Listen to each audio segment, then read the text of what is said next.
13 points on the board before Army unleashes its high-powered aerial attack. Entering the Villanova game, quarterback Lehman Hall is 8th nationally in passing, 10th in total offense. This 36-yard pass to George Dunaway gives Army life in the second quarter.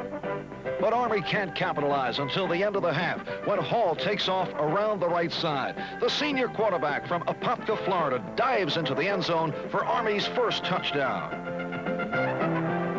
Trailing 14-7, the Cadets go to Lehman Hall's strong right arm for the equalizer. Greg McGlasker is all alone in the end zone, and a tie game boils down to the fourth quarter. Army strikes first as Hall and Clenny Brundage combine for the score, but Villanova always seems to save its best for Army. The Wildcats rebound and the game seesaws back and forth. After Hall makes it 28-24, Villanova faces a critical 4th and 19. Steve Smith, a junior out of Brasher Falls, New York, breaks up the long bomb. The very next play is the game breaker. The offensive line blocks. Halfback John Dwyer finds the opening, and he is gone. Army proves it can win the close ones with a 34-32 decision over the Wildcats.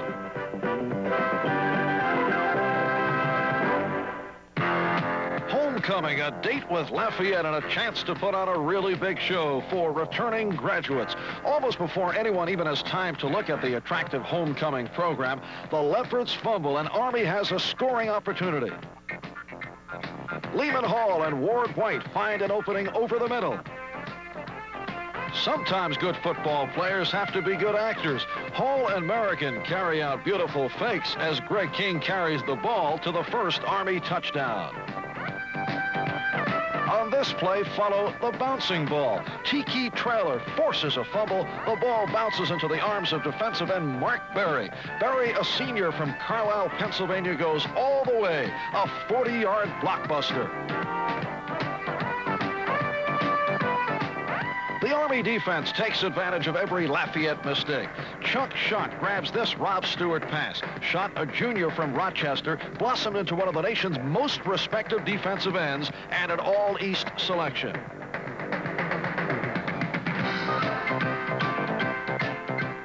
Army displays some razzle-dazzle. Jim American throws a halfback option pass to Clenny Brundage, but the junior All-America could not keep his feet in bounds. Incomplete pass. Army returns to the running game with Hall pitching to Greg King. The senior running back from Fort Meade, Florida, one of college football's most dangerous ball carriers, is in for the score. Clenny Brundage, who went on to break Academy records for career receptions and yardage, pulls in this pass for 22 yards, and Army leads 27-0. Army continues to apply tremendous pressure. Middle guard Doug Terrell blocks this Lafayette punt. Bruce Elliott and Kirk Thomas chase down the elusive pigskin but could not corral it. A closer look reveals a clean block by Doug Terrell. It's only a case of whether Army gets a safety or a TD. In this case, it's a safety. Army 29, Lafayette nothing.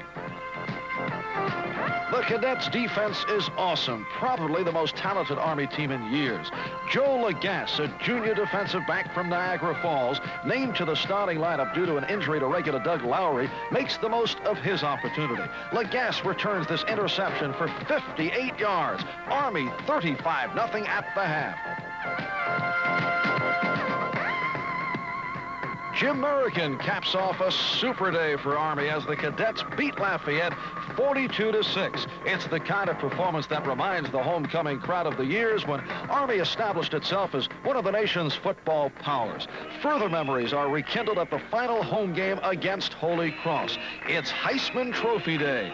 Army's 3 Heisman winners, Doc Blanchard, Glenn Davis, and Colonel Pete Dawkins, are welcomed back to receive special tributes. Doc Blanchard addresses the Corps. Thank you. Good pasture. I'd like to express my appreciation and gratitude for the honor and the pleasure you've given me this weekend. Here's Felix Doc Blanchard, Mr. Inside, breaking to the outside on one of his spectacular runs back in those good old days. I have many happy memories of West Point, especially the stadium, but none, I assure you, will give me more pleasure, be more memorable than this one. To all of you, I'd like to say I thank you. Len Davis. I would just like to say that it's great to be back at West Point. Today brings back many fond memories, but the greatest thrill of all is to be a member of the Long Gray Line. Pete Dawkins. Let me just add very briefly that it's a thrill to come back to West Point. It's a thrill to stand beside Doc and Glenn on this very special day. And it's a great thrill to be back on the field here and watching an Army team doing what it does best. Thanks to all of you.